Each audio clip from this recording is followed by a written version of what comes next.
ล้มละลายผมจะมาขอกู้เงิน10 ล้านครับขายของจริงๆมันไม่สนุกเหมือนอย่างเกมที่เล่นๆหรอก Hai guys, cerita aku kali ini sih mungkin beberapa dari kalian pernah dengar cerita ini atau pernah mungkin nonton filmnya atau mungkin juga pernah makan produknya. Ya kali ini gue mau bahas cerita tentang perjuangan anak muda pecandu game, sering gagal, tapi dia nggak pernah menyerah sampai akhirnya dia bisa bayar semua utang orang tuanya. Ya kalau dirupiahin mungkin sekitar 12 miliar. Jadi di awal tahun 2000-an di Thailand ada anak muda namanya Aitipat Kulangpong Vanit atau mungkin lebih dikenal dengan nama Top Itipat. Kita sebut aja namanya Top ya biar gampang gitu. Top ini kelahiran 24 November tahun 1984. Top lahir dari keluarga yang berkecukupan, bahkan mungkin boleh dibilang keluarganya lumayan berada lah ya untuk saat itu. Di umurnya masih 16 tahun, Top punya hobi bermain game online. Tapi Top ini bukan golongan bocah FF ya. Saat itu game yang dia mainin namanya EverQuest. Bahkan Top sampai punya 3 PC untuk main game online ini. Top mendapat uang dari sekedar menjual item dan senjata di game tersebut. Dari bisnis iseng-iseng ini, Top bahkan mampu untuk ngebeli mobil. Harga mobilnya waktu itu mungkin kurang lebih sekitar 200 jutaan kalau dirupiahin. Di luar mobil, bahkan Top bisa ngumpulin uang sampai dengan 1 juta baht. Kalau pakai rate sekarang nilainya ya 430 juta lah. Tapi bisnis Top di dunia game online itu nggak berlangsung lama karena tindakannya Top untuk jual beli item di game itu dianggap ilegal oleh pihak pengembang gamenya. Makanya akhirnya akunnya si Top ini kena ban permanen. Jadi dia udah nggak bisa nyari uang dari game lagi tuh. Dengan sisa uang yang ada, Top coba untuk jual barang-barang elektronik. Waktu itu dia coba untuk jual DVD player. Tapi bisnisnya ini gagal karena Top ditipu. Semua barang elektronik yang dia beli ternyata barang palsu, barang KW. Jadi ya barangnya cepat rusak. DVD จีนแดงเท่าไหร่อ่ะ800 บาทเองถูกๆจะซื้อกี่เครื่องล่ะ50พี่ภาพชัดมีรีโมทเฮ้ย Di saat yang sama, keluarganya Top juga lagi sedang mengalami kebangkrutan. Waktu itu keluarganya Top punya utang sekitar 40 juta baht atau sekitar 12 miliar kalau pakai rate saat itu. Bahkan rumah milik keluarganya Top pun ikut disita oleh pihak bank. Karena otaknya masih berpikir untuk bisnis, makanya waktu itu Top tuh bolos dari sekolah. Terus dia iseng datengin pameran. Ini kan gila ya, orang bolos aja masih produktif begini loh. Terus Top ketemu mesin penggoreng kacang di acara pameran itu. Karena Top nggak sanggup beli, makanya Top pilih untuk nyewa tuh mesin. Waktu itu harga sewanya sekitar 10.000 baht. Top juga melakukan beberapa eksperimen dan survei untuk dapat resep terbaik menjual kacang ini. Hingga akhirnya Top punya rasa kacang chestnut yang cukup khas dan unik. Makanya produknya bisa diterima di masyarakat. Usaha Top untuk jual kacang pun nggak sia-sia. Top akhirnya bisa buka outlet jualan kacangnya di mall-mall. Terus dia juga melakukan ekspansi di beberapa mall besar yang ada di Thailand. Bahkan waktu itu tercatat Top sampai punya 30 outlet ya kalau nggak salah, yang tersebar di beberapa mall-mall besar yang ada di Thailand kayak Tesco, Carrefour, dan lain-lain. Tapi ternyata usaha Top ini ya punya kendala juga. Mesin pembuat kacang yang tadi dia sewa itu akhirnya menimbulkan asap hingga atap-atap mall itu pada hitam-hitam gitu. Pengelola mall Tesco di mana Top punya lebih dari 25 outlet akhirnya minta Top untuk ngeberhentiin penggunaan mesin itu karena ya tadi dampaknya bikin mall jadi kotor, atap-atap jadi pada hitam. Bahkan pihak pengelola mall juga minta Top untuk tutup outletnya dan membatalkan kontrak sewa tersebut.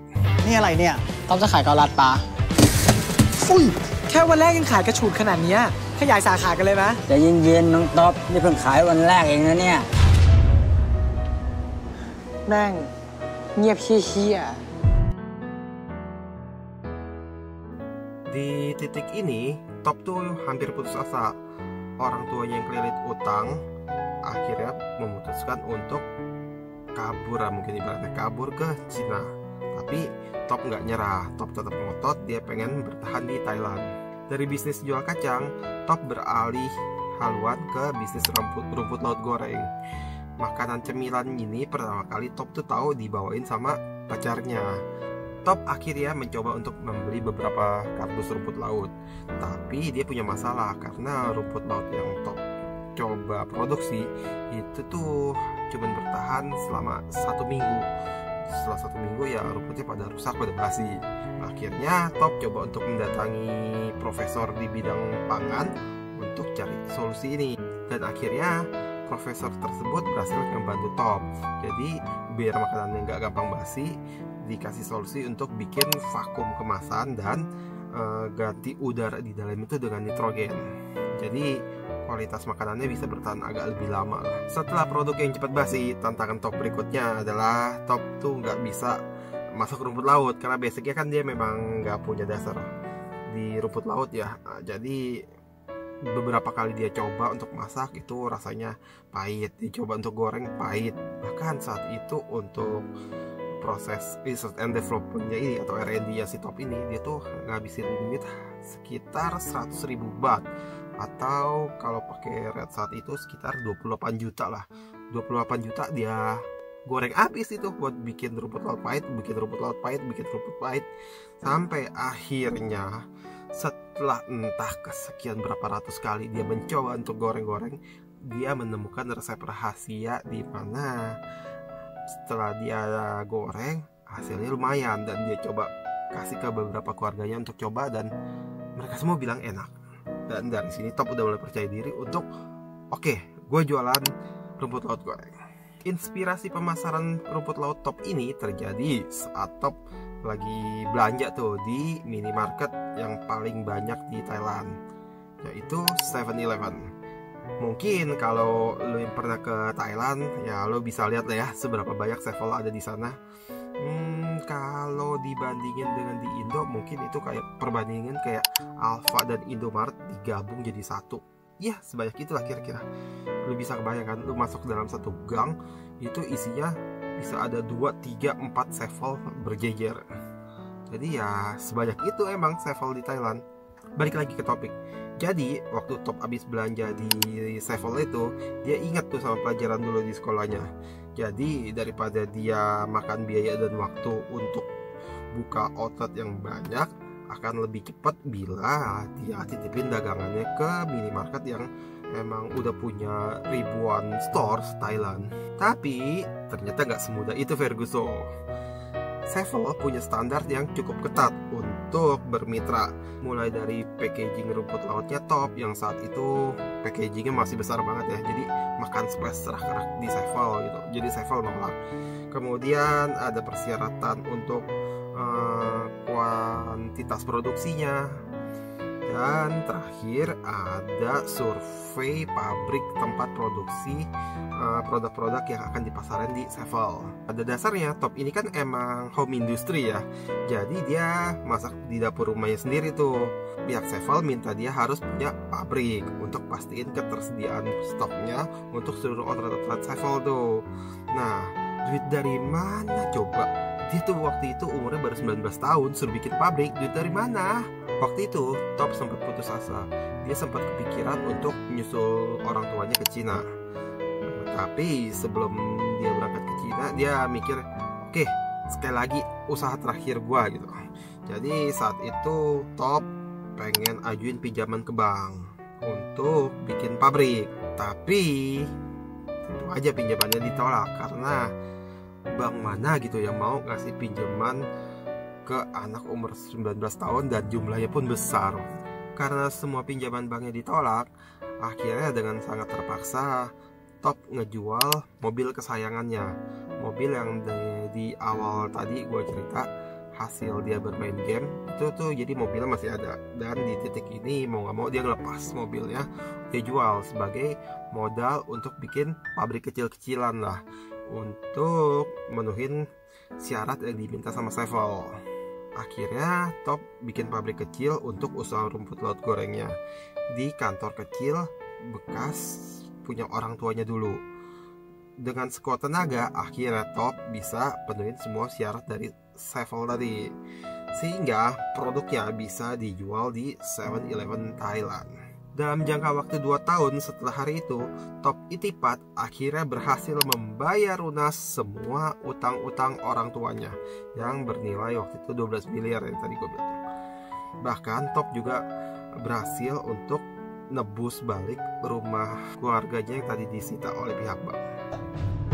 ผมจะเปิดโรงงานครับ น้องจบม .6 อายุไม่ถึงเกณฑ์กู้บ้านมีหนี้40 ล้านเตรียมจะขายทอดตลาดยังไงพี่ก็ให้กู้ไม่ได้นะ สิ้นเดือนอ่ะ เราจะย้ายไปจีน ไปกับป้ากับมาเถอะนะ นี่มีอะไรทำไมไม่มีใครบอกต๊อบเลยวะ นี่บ้านเรากำลังจะหนีหนี้ใช่ปะมันขายได้แน่ๆอะป๊าผมทุ่มหมดทุกอย่างแล้วจริงๆ ถ้าครั้งนี้ไม่สำเร็จอะเราจะไม่เหลืออะไรอีกแล้วแล้วผมจะเลิกจริงๆแล้วลุงผมจะไม่ดันทุลังอีกแล้วผมสัญญา ลุงทอดเสียไปเป็นแสนลุงไม่อยากทำอีกแล้ว ผมเชื่อว่ายังไงลุงก็เอามาคืนให้ผมได้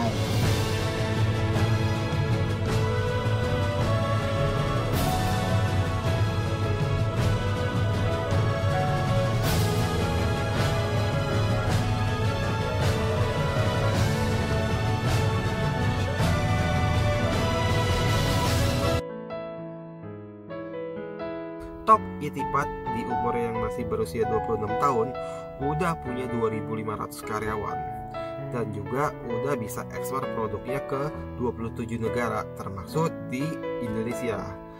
Mungkin dari kalian ada yang udah pernah makan Thai Khoi Noi? Silahkan komen.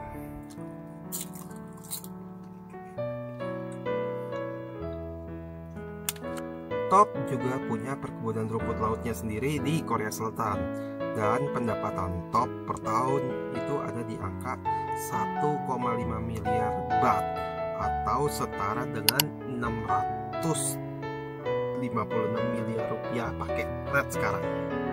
Oh iya, tambahan dikit nih. Jadi dari website Thai Khoi Noi yang baru aja dirilis, sales yang mereka catat di tahun 2023 itu senilai 5.323 juta Thailand baht atau setara dengan 2,3 triliun pakai rates rupiah saat ini. Lumayan ya, gede ya. Tapi kalau bandingin sama 271 triliun sih emang masih jauh ya. Sekian pembahasan gue tentang Top Itipat, tentang pemilik Thai Khoi Noi. Kalau misalkan memang gue ada salah kata atau gue ada yang kurang, bisa tolong bantu komen. Thanks for watching. Jangan lupa klik like, comment, and subscribe. Bye.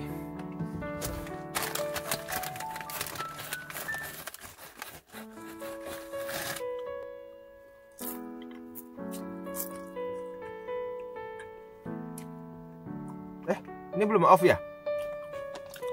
Bye-bye.